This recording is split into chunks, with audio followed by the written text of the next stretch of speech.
ವೈಚಾರಿಕತೆ ಏನಂದ್ರೆ ಬಡವರ ಮಕ್ಕಳು ಒಂದು ಭೋಗದ ವಸ್ತಾಗಿದೆ. ದುಡ್ಡು ಕೊಟ್ಟ ಕೂಡಲೇ ಎಲ್ಲ ಸರಿ ಹೋಗ್ತದೆ ಅಂತ ಹೇಳಿ ಅವ್ರು ಅನ್ಕೊಂಡಿದ್ದಾರೆ. ಮೊನ್ನೆ ಆದ ಕಾನ್ವರ್ಸೇಷನ್ ಏನಂದ್ರೆ ಅದು ಯಾವ ರೀತಿ ಮಾತಾಡ್ತಾರೆ ಅಂದ್ರೆ ನನಗೂ ಅರ್ಥ ಆಗ್ಲಿಲ್ಲ. ಅವ್ರು ಹೇಳ್ತಾರೆ ಈ ಮಗುವನ್ನು ಸಾಂತ್ವನ ಕೇಂದ್ರಕ್ಕೆ ಬಿಡಬೇಕು, ಫಸ್ಟ್ ಪಾಯಿಂಟ್. ಸೆಕೆಂಡ್ ಪಾಯಿಂಟ್ ಏನಂದ್ರೆ ಈ ಹುಡುಗಿಯನ್ನು ಅದರ ನಂತರ ಅವನು ಮದುವೆ ಆಗ್ತಾನಂತೆ. ಥರ್ಡ್ ಪಾಯಿಂಟ್ ಏನಂದ್ರೆ ಮದುವೆ ಆದ ಮೇಲೆ ಡೈವೋರ್ಸ್ ಕೊಡ್ತಾನಂತೆ ಇಮಿಡಿಯೇಟ್. 50 ಲಕ್ಷ ರೂಪಾಯಿ ಪರಿಹಾರ ಕೊಡ್ತಾನಂತೆ.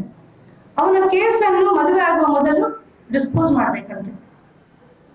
ಸೊ ಇದು ಯಾವ ರೀತಿಯ ನ್ಯಾಯ ಅಂತ ಗೊತ್ತಿಲ್ಲ. ದುಡ್ಡು ಯಾರು ಕೇಳ್ತಾ ಇದ್ದಾರೆ ಅಂತಾನು ಗೊತ್ತಿಲ್ಲ. ನಮಿತನಿಗಾಗ್ಲಿ ಪೂಜಳಿಗಾಗ್ಲಿ ಅವರ ಕುಟುಂಬಕ್ಕೆ ಇವರ ಈ ದುಡ್ಡು ಅಗತ್ಯ ಇಲ್ಲ. ನನ್ನ ಹತ್ರ ರೆಕಾರ್ಡ್ ಇದೆ. ನಾನು ಯಾವುದು ರೆಕಾರ್ಡ್ ಇಲ್ಲದೆ ಮಾತಾಡುದಿಲ್ಲ. ಈ ಮೀಡಿಯೇಟರ್ಸ್ ಯಾರಿದ್ದಾರೆ, ಏನು ಮಾತಾಡಿದ್ದಾರೆ ಅದರ ರೆಕಾರ್ಡ್ ನನ್ನ ಹತ್ರ ಇದೆ. ಅದು ನೆಕ್ಸ್ಟ್ ನಾನು ರಿಲೀಸ್ ಮಾಡ್ತೇನೆ.